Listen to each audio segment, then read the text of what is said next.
In 2021, Arsenal made a signing that would change their trajectory forever. And in 2024, we all know that they are the best set-piece team in the world, but that is only possible due to this signing 3 years ago. The man's name is Nicolas Jover, and he was signed from Manchester City as a set-piece coach. And Arsenal, since the start of last season, have gone on to score 25 goals from dead ball situations. That is more than any other team in the league. So I think it's about time that we take a deep dive into these set-piece routines to understand how Arsenal are so good at them. In this video, we're going to take a look at just 2 corners. That is how detailed these routines are to answer the question, how did Arsenal crack the code of set pieces?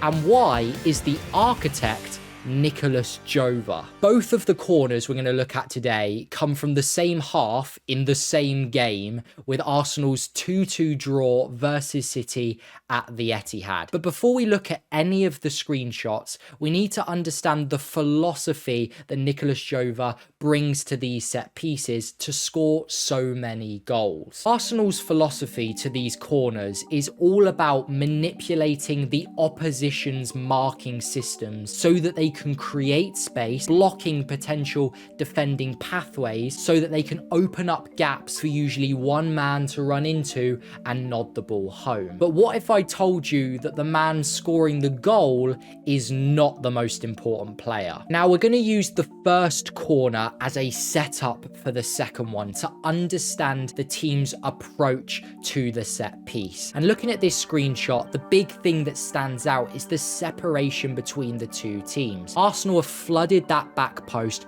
with big physical monsters, creating an almost 5v2 at that back post, and City are in a much more zonal system. Zonal meaning that anyone that comes into your space is then your man, which leads them to defending the front post much more heavily. Now we know Man City don't have many weaknesses, but Arsenal are trying to exploit this exact zonal system. So what Arsenal wanted to do, not only attack that back post, but position a lot of their physical threat at that back post, meaning that all of the running is going to be coming on the blind side of the Manchester City defenders. They've got to keep an eye on that ball coming from Saka on the right hand side, while also knowing that a player is going to run in front of them across their shoulder and have to defend that ball at the same time. It's not only not the best answer from Manchester City, but it's a brilliant approach from Arsenal, and that in of itself is a huge problem. But the big problem that a lot of people are pointing out is Doku versus Gabriel on the edge of the box. But this is where I think a lot of people are getting this system wrong. Being in a zonal system on the edge of your own 6-yard box means that Doku was very unlikely to ever follow Gabriel. More likely the winger's job was to halt the momentum of the centre back, try and shift him in a direction that you want him to go, to allow for those centre-backs to have more time to reach the header first. I don't think it was the winger's job ever to track Gabriel, as we all know he's never going to win that duel, but rather try and guide him into a position, slow all of his momentum, so that when he does arrive in the box, he isn't arriving at speed. Spoiler alert, that didn't work. So looking at the second corner, the corner where the goal comes from as Arsenal go 2-1 up at the Etihad in a massive moment in the season, we see Guardiola's answer, and it's Kyle Walker now put on Gabriel. A bit more of a physical presence. Again, not looking to follow the centre-back into the 6-yard box, but looking to halt and shift his momentum so that the City centre-backs can have a cleaner connection on that ball coming in, as they seem to be sticking with this zonal marking system. And sticking with that zonal marking system as Arsenal are again coming from that blind side seems to be the first of 2 mistakes. See, I can understand Walker being put on Gabriel. It makes sense with what that player's job role is, but it's the positioning of Doku which confuses me. If you believe that Doku in the previous corner can do a job on Gabriel, then surely you can believe that Doku can do that same job on one of the players at the back post. And it's that decision that allows for Nicolas Jover to give a tactical masterclass on how to to attack a set piece. But to really understand the intricacies and details of Nicolas Jover's set piece routines,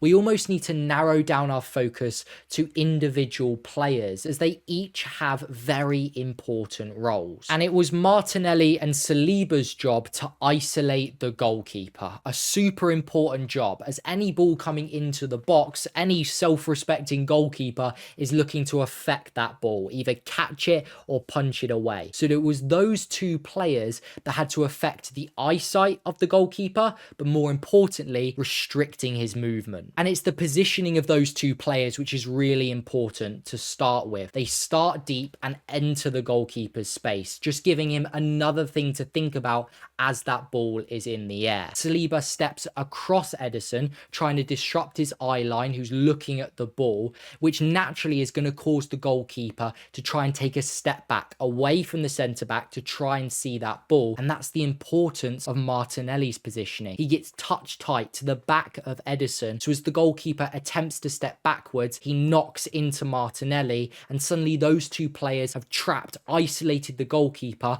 entirely restricting his movement. So once the goalkeeper's been isolated and can no longer attack that ball coming in, we then shift our focus to Calafiori and Partey. And their jobs are almost more important. See, Saka is putting that ball into Diaz and Gvardiol's zonal space. So it was up to Partey and Calafiori to become the blockers. These players are not looking to affect the ball, but instead they're looking to affect the movement of their markers, try and shift them away from the ball to try and pull open those gaps for Gabriel to attack that ball and nod it home. And as we look at this screenshot, it's the body positioning of Partey and Calafiori which is the most important thing. Due to the role these blockers will have, they're constantly having to ride the line between affecting their marker but not fouling their marker. And in this previous screenshot, we can see they start from a deep position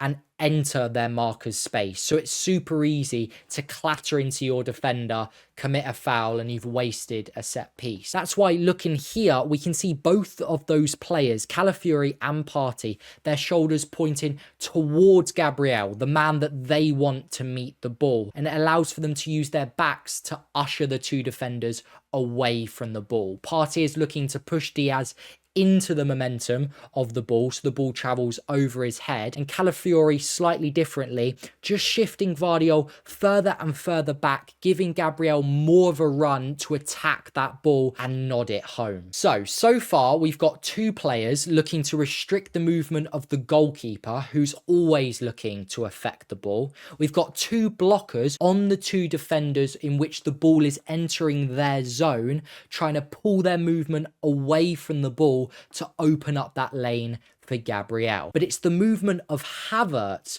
which might just be the most important. As we can see here, there is a spare City man at the back post, and although no one is expecting Bernardo Silva to win an aerial duel versus Gabriel, it's the movement of Havertz which just adds a little bit of doubt into Silva's mind. Havertz makes a late run, far later than all of his other teammates, towards that back post, probably looking to win the ball just in case Saka's delivery is slightly overhit. But it's the timing of that run. Just for a split second, Silva is on his own, but as he checks his shoulder, he suddenly sees a 6'4" German looking to win the ball at the back post, which again just takes that attention away from the oncoming Gabriel. And then finally, we can move our attention to the bloke that actually scores the goal, Gabriel, who loses Walker brilliantly with a slight shift of movement, but all of that work has been done by his teammates, with those Arsenal blockers pulling apart and exploiting the zonal marking of Manchester City to open up this big lane of space for Gabriel to attack. And given that much space and time to an aerial threat like Gabriel, that is guaranteed goals. And Arsenal went 2-1 up at the Etihad, all thanks to a tactical masterclass in attacking set pieces by Nicolas Jover.